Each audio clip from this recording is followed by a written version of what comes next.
నమస్తే welcome to KK news నేను శ్రీదేవి పిఠాపురంలో జరిగిన జనసేన జయకేతనం సభ అనంతరం ప్రధానంగా రెండు విషయాలు అత్యంత హాట్ టాపిక్ గా మారాయి.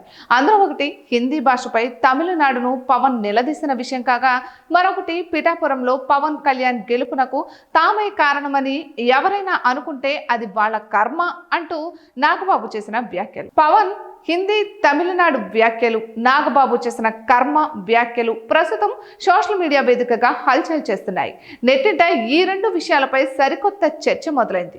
అయితే ఈ సమయంలో నాగబాబు చేసిన కర్మ వ్యాఖ్యలపై పెను దుమారమే రేగిందని అంటున్నారు. అయితే పవన్ తన గెలుపు బాధ్యతలను వర్మ చేతిలో పెట్టారని నెటిజన్లు గుర్తు చేస్తున్నారు.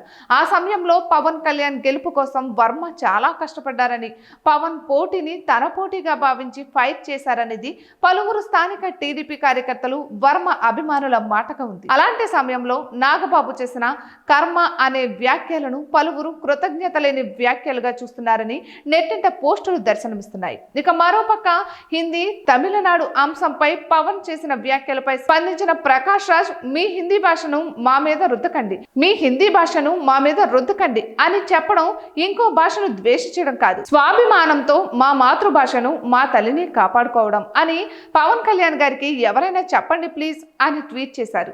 సరిగ్గా ఈ సమయంలోనే కృతజ్ఞత లేకుండా బ్రతకడం మానవత్వాన్ని కోల్పోవడమే, మనం ఎప్పుడు కృతజ్ఞతతో జీవించాలి అని బండ్ల గణేష్ ఎక్స్ లో రాసుకొచ్చారు.